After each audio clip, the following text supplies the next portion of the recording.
तर आज मी इथं पुणे जिल्ह्यामध्ये आलो होतो. आपलं संसदेचं अधिवेशन चालू आहे. पण आज या ठिकाणी आपल्या वाकड पोलीस स्टेशनच्या अंतर्गत पिंपरी चिंचवडला तिथं तायवडे गाव आहे. त्या ठिकाणी दोन मुलींवर, एक 6 वर्षाची आणि एक 10 वर्षाच्या मुलींवर अत्याचार झालेला आहे. आणि त्यांच्या आई वडिलांना त्यांच्या फॅमिलीला मी भेटलो आणि हा प्रकार अत्यंत गंभीर आहे. आपल्या भोर तालुक्यामध्ये अशाच पद्धतीचा प्रकार घडला आणि त्या आरोपीला फाशी शिक्षा झालेली आहे. मला वाटतं फार लवकर हा निकाल आला आणि अशाच पद्धतीनं आमची मागणी अशी आहे की केस सुद्धा फास्ट ट्रॅक कोर्टाकडे द्यावी. यासाठी मी मुख्यमंत्र्यांना भेटणार आहे. त्यानंतर उज्ज्वल निकम जे आहे ते उज्ज्वल निकम सरकारी वकील म्हणून या केसमध्ये ते द्यावे अशी आमची मागणी आहे. आणि अशा पद्धतीचे समाजाला बदनाम करणारे असे प्रकार घडत आहे. माणुसकीला कलंक लागेल अशा पद्धतीची मेंटॅलिटी आज समाजातल्या काही व्यक्तींमध्ये आहे आणि हा प्रकार अत्यंत गंभीर अशा पद्धतीचा आहे. रिपब्लिकन पक्षाच्या वतीनं त्यांना 51,000ची मदत आज आपण दिलेली आहे त्या कुटुंबियांना. आणि सामाजिक न्याय खात्याच्या वतीनं त्या दोन मुलींना 5-5 लाख रुपये असे 10 लाख रुपये जे आहेत ते त्यांच्या कुटुंबाच्या नावावर हे सामाजिक न्याय खात्याच्या वतीनं परत देण्यात येणार आहे. आणि या केसमध्ये सुद्धा आरोपीला फाशी झाली पाहिजे अशा पद्धतीची आमची मागणी आहे. देशभरामध्ये अशा पद्धतीचे प्रकार होत आहेत आणि माणुसकीला लाज वाटेल अशा पद्धतीचे प्रकार घडत आहेत. याच्यासाठी सरकारची जिम्मेदारी आहेच आहे. समाजातल्या इतर घटकांची जबाबदारी आहे. अशा पद्धतीच्या घटना घडू नये यासाठी सामाजिक संस्था आहेत, नेते आहेत, कार्यकर्ते आहेत, यांनी सुद्धा प्रयत्न करणं अत्यंत आवश्यक आहे. अशा पद्धतीची आमची सूचना आहे आणि हे प्रकार थांबावेत यासाठी आपण सर्वांनी मिळून प्रयत्न करणं अत्यंत आवश्यक आहे. दुसरा विषय जो आहे तो आपली कॉंग्रेस जनता पार्टी जी आहे, कॉंग्रेस जनता पार्टीचे अभिजित दिपके हे तसे आपल्या समाजाचे आहेत. ते औरंगाबादमध्ये त्यांचं कुटुंब राहतंय. त्यांचे वडील इंजिनियर आहे आणि अमेरिकेमध्ये 2 वर्षाचं शिक्षण घेण्यासाठी गेलेले अभिजित दिपके यांनी आपली पार्टी त्यांनी स्थापन केलेली आहे. आणि नीट एक्झाम मध्ये झालेल्या या गैरप्रकाराच्या संबंधामध्ये त्यांनी आंदोलन केलं होतं. शांततेने आंदोलन करण्याचा सगळ्यांना अधिकार आहे. लोकशाहीमध्ये सर्वांना मागणी करण्याचा अधिकार आहे आणि त्याप्रमाणे ते अनेक दिवस त्या ठिकाणी जे जंतर मंतरला बसले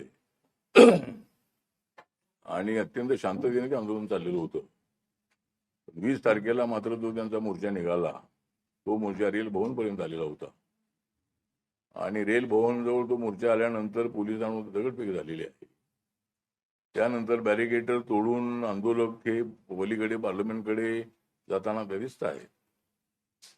त्यामुळे पोलिसांना लाठीचार्ज करावा लागलेला आहे. त्याचं काही आम्ही समर्थन करत नाही. त्याची चौकशी होईल.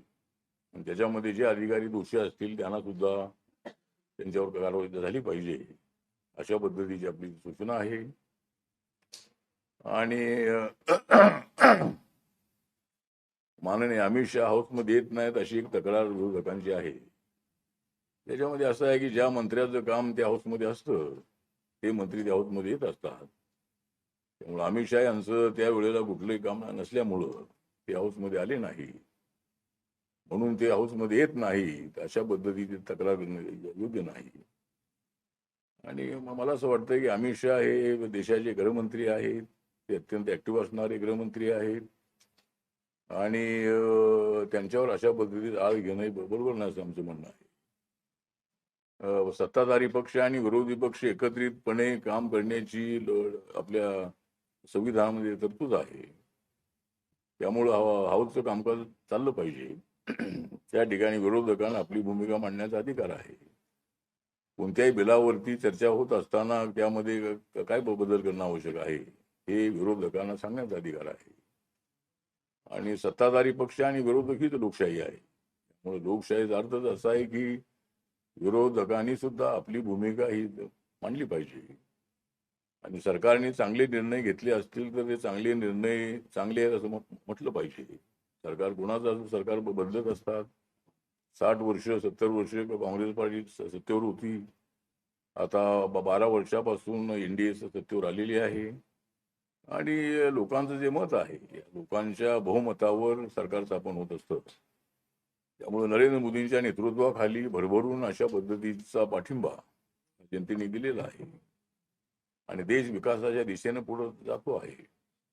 जे देशामधले प्रश्न आहेत ते प्रश्न सोडवण्यासाठी नक्कीच आमच्या सरकारचा प्रयत्न चालू आहे. सर्व घटकांना न्याय दिला पाहिजे ही आमची भूमिका आहे. आणि 10% आरक्षण इकॉनॉमिक विकर शिक्षणाला देण्याचा निर्णय झालेला आहे. त्यानंतर जातीच्या आधारावर जनगणना करण्याचा निर्णय आमच्या सरकारने घेतलेला आहे. रोडचं डेव्हलपमेंट अत्यंत चांगल्या पद्धतीने चालू आहे. रेल्वेमध्ये अत्यंत चांगल्या पद्धतीची सुधारणा होत आहे.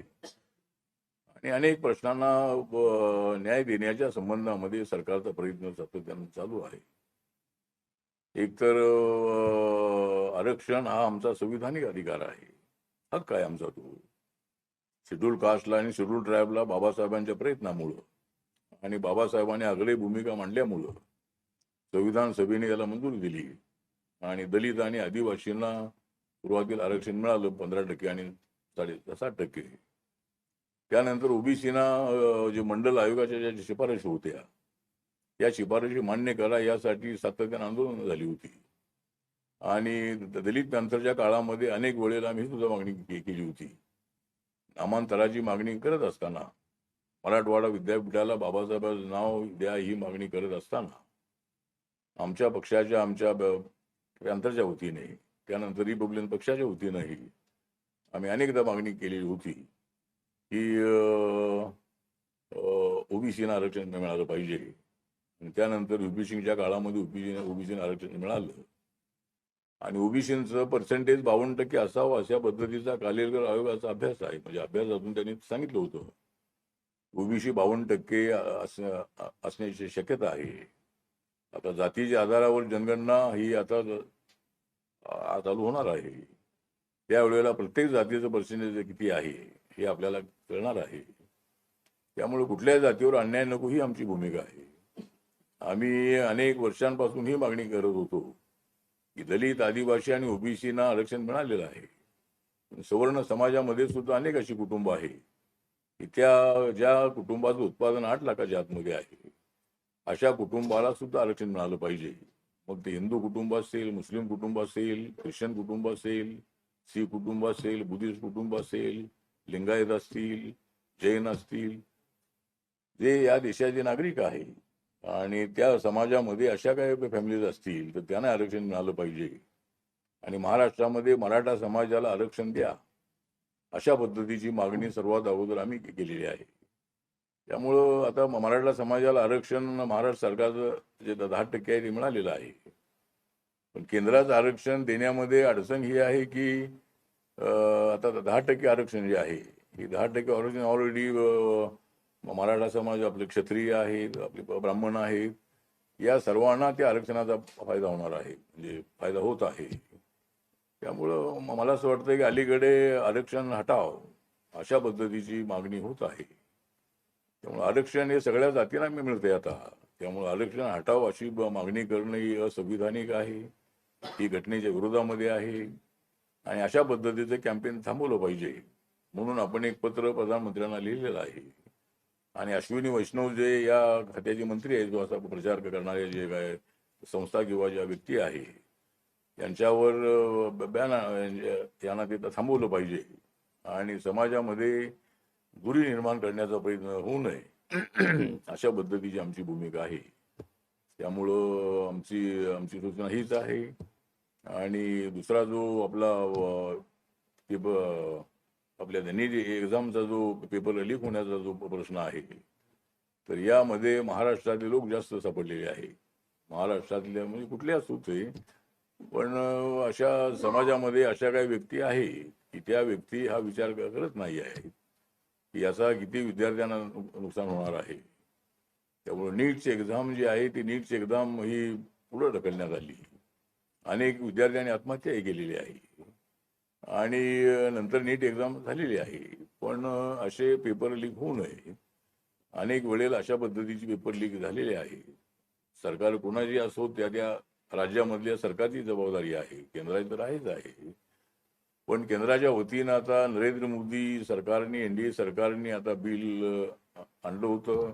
त्याच्यावर चर्चा झालेली आहे आणि मला असं वाटतं की ते बिल जे आहे ते आता त्या बिलला मान्यता मिळालेली आहे आणि जवळजवळ 10 वर्षाची शिक्षा देण्याची तरतूद त्यामध्ये आहे.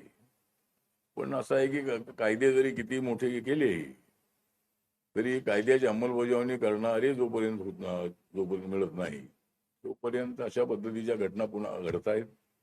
कायदा असला तरी त्या कायद्याची अंमलबजावणी होत नाही आहे. आपल्या संविधानामध्ये आर्टिकल 17 प्रमाणे जातीव्यवस्था संपलेली आहे. पण शहरामध्ये तेवढी ते दिसत नाही आहे. पण खेड्यापाड्यामध्ये अजूनही दलितांवरती अत्याचार होत आहे. त्यामुळे कायदे तर झाले पाहिजेत पण त्याची अंमलबजावणी करणारे या लोकांची जी काय लोक आहे त्या लोकांना कायदे समजावून सांगणं आवश्यक आहे आणि असे प्रकार घडू नये अशा पद्धतीचा आपला प्रयत्न आहे. आणि काँग्रेस जनता पार्टीच्या नेत्यांना माझं एवढंच सांगणं आहे की आम्ही सुद्धा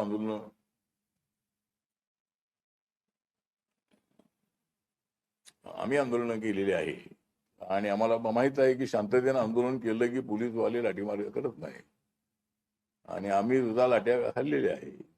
अनेक वेळेला आम्ही बॅरिकेड तोडून पलीकडे गेलो की पोलिसांनी आमच्यावर लाट्या मारलेल्या आहे आणि आपल्याला माहित आहे की खैरलांचा जो घटना घडली होती दलितांचा मोठा अत्याचार झालेला होता. त्या ठिकाणी 4 लोकांची मर्डर झाली होती आणि त्यावेळेला प्रकाश आंबेडकर, मी, गवई साहेब, कवाडे सर आम्ही नागपूरमध्ये 4 डिसेंबरला एक मोर्चा ठेवला होता आणि त्यावेळेला पोलिसांनी असा बंदोबस्त ठेवला की मला तिथे गेल्याबरोबर पकडलं, प्रकाश आंबेडकरांना पकडलं, कवाडेंना पकडलं, राजेंद्र गवईंना पकडलं आणि बाहेरून येणाऱ्या एकाही माणसाला नागपूर शहरामध्ये येऊ दिलं नाही. एवढंच नव्हे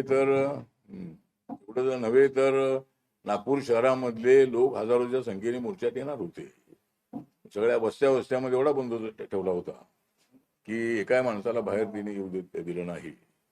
तेवढं आम्ही सुद्धा असे अनुभव घेतलेले आहेत. आम्ही सुद्धा लाट्या खाल्लेल्या आहेत. म्हणून आंदोलन हे शांततेच्या मार्गाने झालं पाहिजे अशी आपली भूमिका आहे. तर पोलिसांनी चुकीच्या पद्धतीने लाठीमार केला असेल तर त्याची चौकशी नक्की होणार आहे. आणि आता काँग्रेस जनता पार्टीच्या नेत्यांना एवढंच निवेदन आहे की सगळ्यांचे राजीनामे मागण्यासाठी सारखं आंदोलन करणं हे योग्य नाही असं आपलं मत आहे.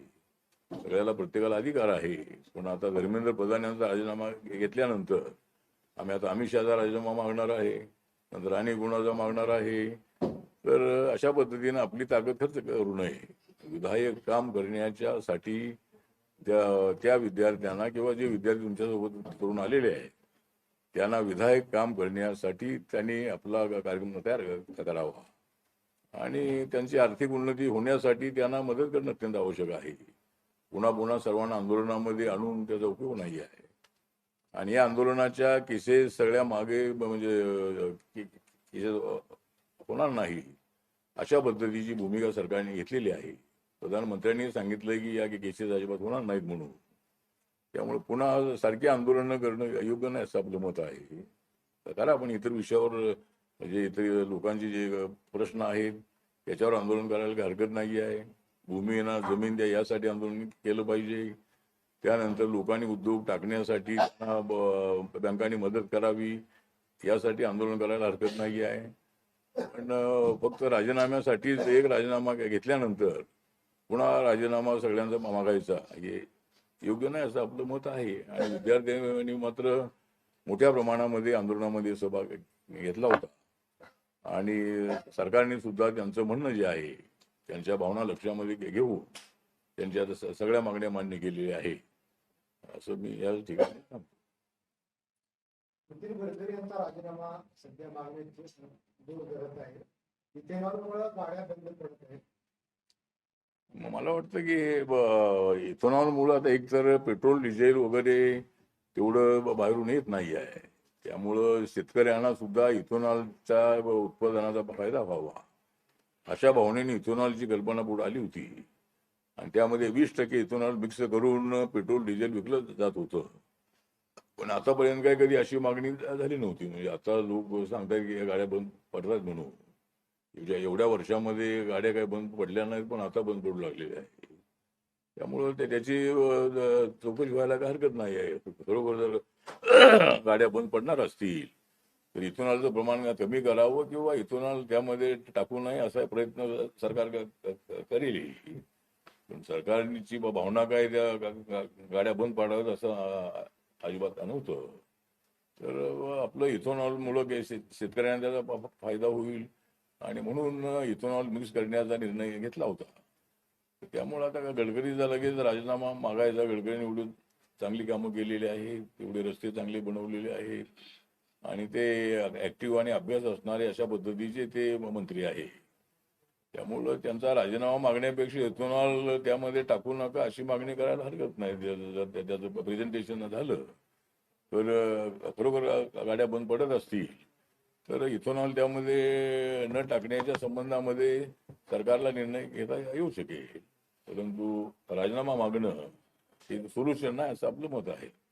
सरकारला बदनाम करायचं म्हणजे मोदी असेल किंवा त्यांचे मंत्री असतील प्रत्येकाचे राजीनामे मागायचे आणि त्यामध्ये झेंजीचा वापर करून घ्यायचा असा विरोधी पक्षांचा आता अजेंडा समोर दिसत नाही. आता विरोधी पक्षांचं असं आहे की अलीकडच्या काळामध्ये राजकारण वेगळं झालेलं आहे. पूर्वीच्या काळामध्ये आम्ही मंत्री होतो आणि त्यावेळेला सगळे मुख्यमंत्री आता आम्ही आंदोलन करायचो. त्यावेळेला अनेक शिष्टमंडळ असली तरी आम्हाला लवकर बोलवायचे. कुठलेही मुख्यमंत्री असतील, विलासराव देशमुख असतील किंवा शंकरराव चव्हाण असतील किंवा शरद पवार असतील, त्या काळामध्ये आम्ही काय सरकारला सोबत आम्ही आणवतो. पण त्या काळामध्ये अनेक प्रश्न आंदोलनातून आम्ही सोडवलेले आहे. म्हणजे आंदोलनातून आम्ही सोडवलेले आहेत, मागण्या करून आम्ही सोडवलेले आहे. आणि आता आझाद मैदानामध्ये अनेक लोक उपोषणाला बसतात. जे मार्ग काढायचे आहे त्या मार्ग काढण्याचा प्रयत्न होते असतो. अनेक वेळेला त्यांचं शिष्टमंडळ बोलावलं जातं, ते मंत्री चर्चा करतात आणि अनेक वेळेला मागण्या मान्य होतात. सगळ्याच एकदम मागण्या मान्य होतात असं नाही. पण सगळ्या मागण्या मान्य करण्यासाठी तशी आर्थिक तरतूद असली पाहिजे. अनेक वेळेला ती अडचण असते.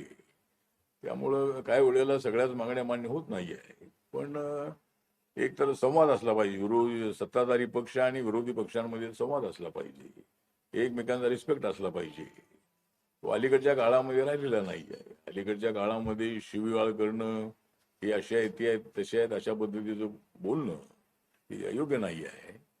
काँग्रेसच्या काळामध्ये काहीच झालं नाही असं आमचं म्हणणं नाही आहे.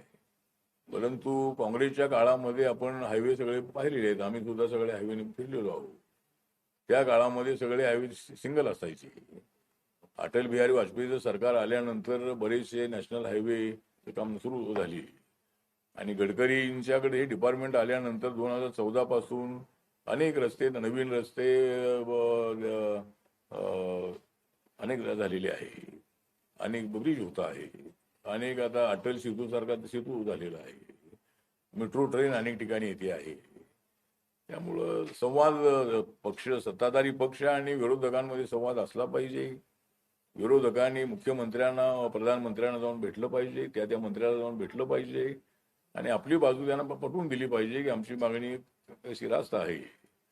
आणि मंत्र्यांनी सुद्धा त्याचा पॉझिटिव्हली विचार करायला हरकत नाही आहे. त्यामुळे मला असं वाटतं की असा संवाद हा अलीकडच्या काळामध्ये दिसत नाही आहे. रोज आंदोलन करणं, रोज पार्लमेंटच्या बाहेर येऊन घोषणा देणं, याने राजीनामा द्या, त्याने राजीनामा द्या. आता एकाने राजीनामा दिलेला आहे, सगळ्यांना राजीनामा द्यायचा आहे का? आणि तुम्हाला जर बहुमत तुम्हाला मिळवायचं असेल तुम्ही मिळवा, आम्ही काही तुम्हाला अडवलेलं नाही आहे. आता आमची सीट आता जी नितीन नबीन यांची सीट होती ती आम्ही हरलो. आता आम्ही हरलेलो ती सीट. त्यामुळं आणि मागच्या वेळेला 2024च्या निवडणुकीमध्ये लोकसभेचे आमचं मोठं नुकसान झालं. आम्हाला 400 जागा मिळतील अशी नरेंद्र मोदी यांची त्यांचा अंदाज होता. कारण एनडीएच्या त्यावेळेला जवळजवळ 335 जागा होत्या आणि अजून 60-65 जागा आपल्याला मिळतील अशी त्यांची अपेक्षा होती. पण त्या जागा मिळाल्या नाही. आणि त्याचं कारण हेच होतं की संविधान बदलणार हा प्रचार राहुल गांधी, अखिलेश यादव, ममता बॅनर्जी आणि या सगळ्या अपोजिशनने केला आणि आम्ही मोदींना इथून हटवणार. ठीक आहे, तुम्ही हटवा, तुम्हाला अधिकार आहे, तुम्ही मत मिळवा, बहुमत मिळवा. पण अशा पद्धतीनं याने राजीनामा द्या, त्याने राजीनामा द्या अशी सारखी भूमिका मांडणं योग्य नाही आहे. आणि लोकशाहीमध्ये ज्याला बहुमत मिळतं त्याला सत्तेवर येण्याचा अधिकार आहे. तुम्हाला सुद्धा ऑपोजिशनला सत्तेवर यायचं असेल तर त्या पद्धतीनं प्रयत्न करा आणि सत्तेवर या. आमचं काही त्यामध्ये म्हणणं नाही आहे.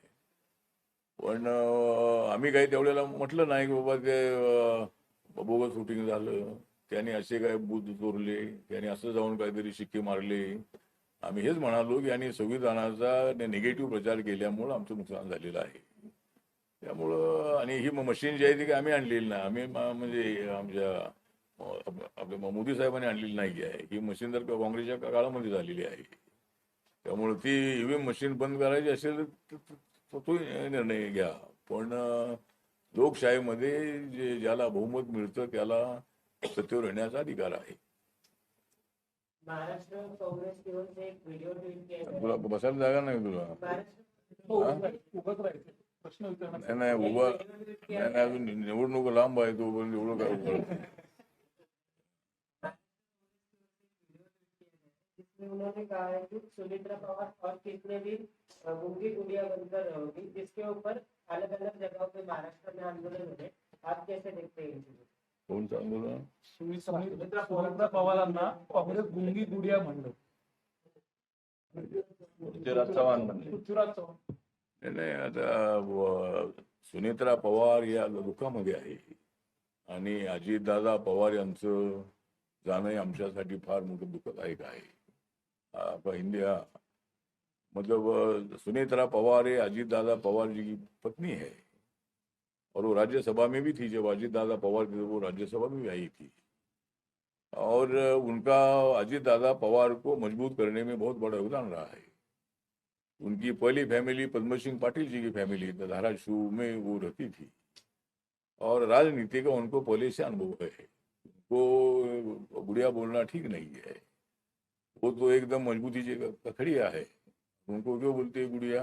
तो मतलब इसी तरह की बयानबाजी करना ठीक नहीं है. पृथ्वीराज चौहान जी मुख्यमंत्री रहे, उनके बारे में हमको आदर है, लेकिन सातारा से इस वक्त वो हार गए. मतलब अगले बार सुनकर आइए, हमारा कुछ नहीं है, लेकिन उनको ऐसा बोलना ठीक नहीं है. मतलब ऐसा गुड़िया बोलना बिल्कुल ठीक नहीं है. उनको आदर करना चाहिए. उनको डेप्यूटी सीएम पर वो पद पर आई है, तो इसी तरह की बयानबाजी करना ठीक नहीं है. सर, तुमचा पक्ष आहे रिपब्लिकन पार्टी, आरक्षण उपवर्गीकरणाच्या विरोधात तुमचा पक्ष मोर्चा काढतो. तुम्ही सत्तेत आहात, तिकडे असं दिशाभूल करण्याचा प्रयत्न सुरू आहे अशी टीका तुमच्यावरती होती. दिशाभूलचा विषय नाही आहे. आमचं म्हणणं हे आहे की आमच्यामध्ये फूट पाडू नका आणि शेड्यूल कास्टमध्ये असणारे 59 जाती ज्या आहे त्या सर्व जातींना आरक्षणाचा फायदा झाला पाहिजे ही भूमिका आमची आहे. बाबासाहेबांचा रिपब्लिकन पक्ष चालवत असताना सर्वांना फायदा व्हावा हीच आमची भूमिका आहे. आणि त्यासाठी मातंग समाज आणि जे इतर समाज आहे जे शिक्षणामध्ये मागे आहे त्यांना मॅक्झिमम शिक्षण कसं देऊन त्यांच्यामध्ये ग्रॅज्युएट, पोस्ट ग्रॅज्युएट होतील, सायंटिस्ट होतील, IPS IAS होतील, यासाठी राज्य सरकारच्या वतीनं, केंद्र सरकारच्या वतीनं प्रयत्न करणं अत्यंत आवश्यक आहे. आणि त्यामुळं मातंग समाज आमचाच भाऊ आहे. त्यामुळं मातंग समाजाला काही मिळू नये अशी आमची भूमिका अजिबात नाही आहे. पण वर्गीकरण करून आमच्यामध्ये फूट पाडू नका असं बौद्ध समाजाच्या लोकांचं म्हणणं आहे. आणि आपली भूमिका हीच आहे की लोकसंख्येच्या प्रमाणामध्ये आरक्षण द्या. मातंग समाजाने सुद्धा हीच मागणी अनेक वेळेला केलेली आहे की आमची लोकसंख्या जेवढी आहे तेवढं आम्हाला आरक्षण द्या. त्यामुळं त्यांना मिळू नये अशी आमची भूमिका अजिबात नाही आहे. त्यामुळे लोकसंख्येच्या प्रमाणामध्ये जर निर्णय होत असेल तर तो पहा. आता इतर राज्यामध्ये अद्याप काही तसं झालेलं नाही, अबकडून झालेलं नाही आहे. सुप्रीम कोर्टाने पूर्वी विरोध केला होता. आंध्र प्रदेशमध्ये माला मादिगा अशा 2 जाती आहेत आणि त्या जातीचं वर्गीकरण करण्याचा प्रयत्न चंद्रबाबू नायडू यांनी केला होता आणि त्यावेळेला सुप्रीम कोर्टाने त्याच्यावर स्टे दिला होता आणि त्यांनी सांगितलं होतं की असं वर्गीकरण होणं योग्य नाही आहे. त्यामुळे आता बघूया जो समितीचा जो त्यांचा रिपोर्ट काय आहे अजून काय कळलेलं नाही आहे. पण सरकारने आता सगळ्यांची बाजू ऐकलेली आहे. सगळ्यांच्या ज्या भेटीगाठी अधिकाऱ्यांनी घेतलेल्या आहे त्या सगळ्या विचार करून निर्णय काय घ्यायचा तो घेतील. RSS चे प्रमुख म्हणून आपलं जेनजी ऑफ जेन अल्फाचे मीटिंग किसके साथ मीटिंग करने वाले हैं? जनजी आणि अल्फा बोर है।